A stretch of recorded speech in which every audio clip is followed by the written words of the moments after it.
Hello and welcome back to 100 Yards of Football, Sports Talk Radio. I'm your producer, Jeremiah Long, and joining me to talk about Ball State versus the Tennessee Vols in our college football game preview. Preview, right?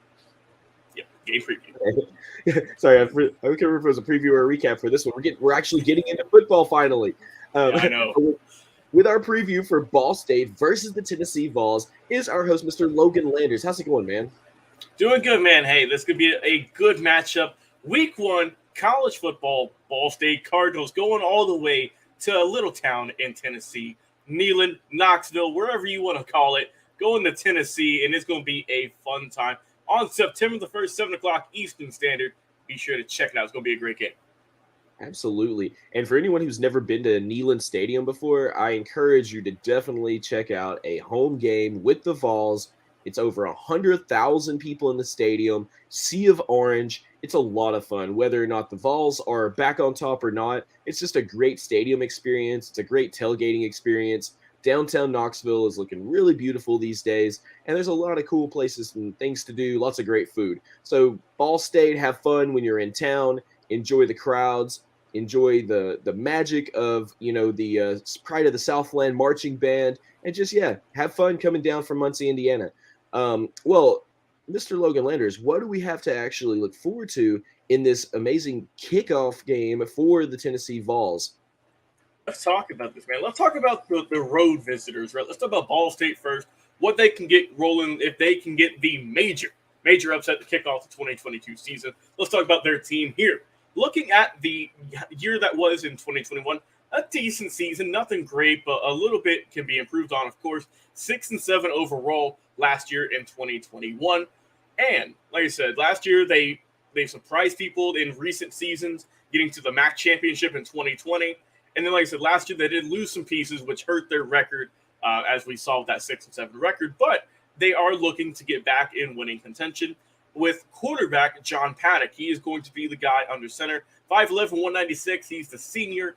We all know he's got some good experience to him, so we think that he could have a good game. We'll see how he can do against the Tennessee defense, though it will not be an easy task.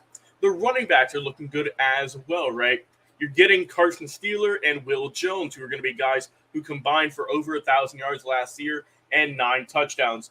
A little bit, like I said, that are some good numbers on paper, but when you look at it, only about 3.8 yards per carry, not the greatest, but it can be improved on this upcoming year. We'll see how they can do. The O-line was all right in pass protection, right? They did keep some guys out of the backfield, so there's something to look for there. They got good size, good experience, a lot of veterans returning, so it might be a little bit tougher for Tennessee to get in the backfield. And as for the defense for Ball State, it was all right last year, right? It had its good games, had its bad games. It allowed 243 yards per game for passing, so I expect Hendon Hooker to have a nice day for the Vols. And the pass rush was really what hurt them, and it is going to be a little bit better because Tavion Woodward is coming back, right? He's going to be looking good. Led the team last year, 5 sacks, 8.5 tackles for loss, and he is now the vet up there on the defensive line. Like I said, the only thing that concerns me about this Ball State team, right, and their defense specifically, is that they are a little bit undersized on the defensive line. There's a lot of guys who are, 5'11". There's one who's about 6 something and some change. So they might be a little bit tougher against the big boys, the country-strong offensive line of Tennessee. And the back end, the safeties, the corners, right? They might have lost some of their guys, right? Amici Ozaruma, he is one of the seniors who was top 8 in tackles last year. He's coming back, but you get Malcolm Lee, who's who had a really good year with 50 tackles last year. So I think that for Ball State, they got to play a really good game. The offense has to get rolling.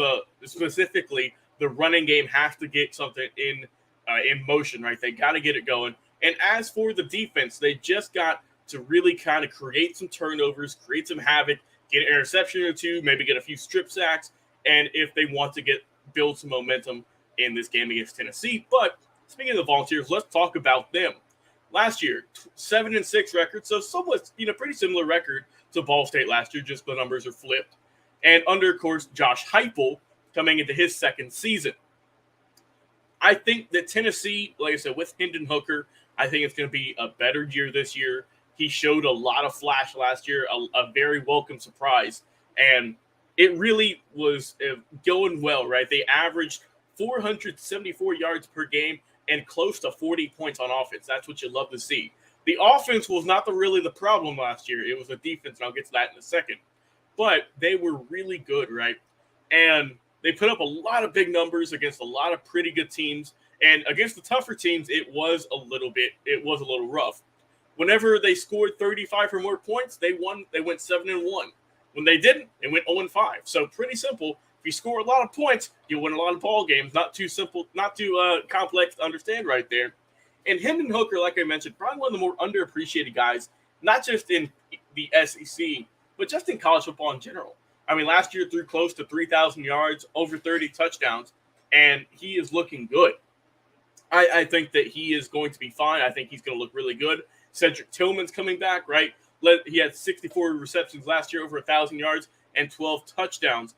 But you have Brew McCoy coming over from USC with the Trojans to help out with that receiving core. Look pretty good. And you're getting tight ends Princeton Fant and Jacob Warren. There are some good targets there as well. So I don't think Hendon's going to have any problem throwing to any of those guys. And if he needs to scramble, needs to get away, he can do that so as well. The offensive line needs to get a little bit stronger this upcoming year. They were really good in the running game last year, but they allowed 44 sacks last season. That's about 3 per game, the most in the SEC. That's where they really got hurt last year, and that's why their record wasn't as impressive as a lot of people thought it would be. But you have Darnell Wright, who's a good pro prospect, right corner. Cooper Mays, really solid at center, good size.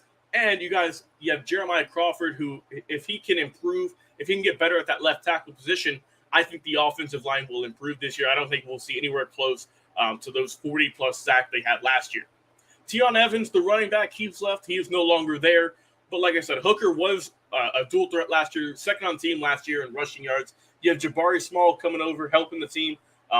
792 yards last year, 9 scores. And you also have Jalen Wright, who looked pretty solid as well. It was going to be the backup now with 409 yards last year and 4 scores, excuse me. And the defense, right? It was fun. It was stressful. It was exciting. A lot of adjectives you could use to describe how this defense was. But all in all, there was some rough spots. They allowed 500 yards a few times. They allowed a lot of receiving yards, a lot of rushing yards pretty much. And it just was not the prettiest to watch at all times. But when it was looking good, it was looking really good. And they were getting into the backfield. They were getting interceptions. They were looking good. And like I said, they're 7th in the nation in terms of tackles per loss per game, which you'd love to see. And you got 2 of those guys, 2 of those studs coming back with Byron Young and Jeremy Banks, who both came up with about 11.5 tackles for loss. So they were looking really good there. You get Omari Thomas, 320 on the defensive line, looking good. Next to Latrell Bumpus, another vet, close to 300 pounds. They're going to be some big guys wrecking havoc, I think, on Ball State.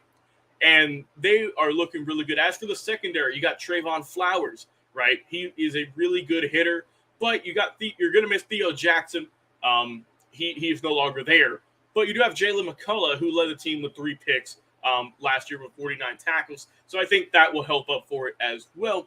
And as for the final preview for this game, for my final score, I think that Ball State, they're going to have that plucky underdog mentality. And Tennessee, I just don't underestimate this team because they are a solid team. They had a decent record last year. They have some good pieces. But overall, I think this would be an easy win for the Volunteers, a good win in week 1. So I'm going to go with my final score, a high-scoring ball game. If you are a Vols fan, I have the Tennessee Volunteers with a score of 40 and the Ball State Cardinals with a score of 10. I just think Tennessee is the clear-cut favorite here. So if I was a betting man, I would go with Tennessee in this matchup, week 1. That's awesome. I always want to hear the Vols win. I spent a lot of time in Knoxville. I was there during Hot Like 98, and it was hot. It was a great time. We'd love to see the Vols come back to ultra prominence, and really compete on the highest level in the SEC. So there's only one way to do that. You got to win football games. So let's see this go really, really toe-to-toe for Ball State's sake so that they can have a great game, have a great road game. But, yeah, let's see Tennessee rock it out and continue on and try to get back to that SEC dominance that we'd love to see them back in. Yeah, just because we want to see all SEC teams doing really well. Well, if you're watching our show live, then, we want to hear from you. Put in the comments, what do you think about Ball State versus Tennessee in this matchup? And if you're listening to our podcast, first off, thank you. But if you're not listening to our podcast, come and join us over there. We put out more podcasts than most programs, I would believe. We have podcasts coming out practically daily.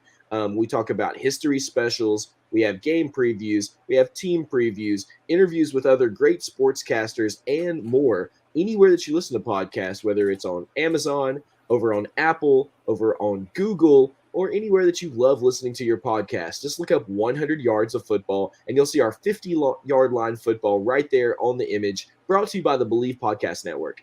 Well, thank you so much, Logan Landers, for that NCAA Week 1 preview of the Ball State Cardinals versus the Tennessee Volunteers. I am your producer, Jeremiah Long, and we'll be back with another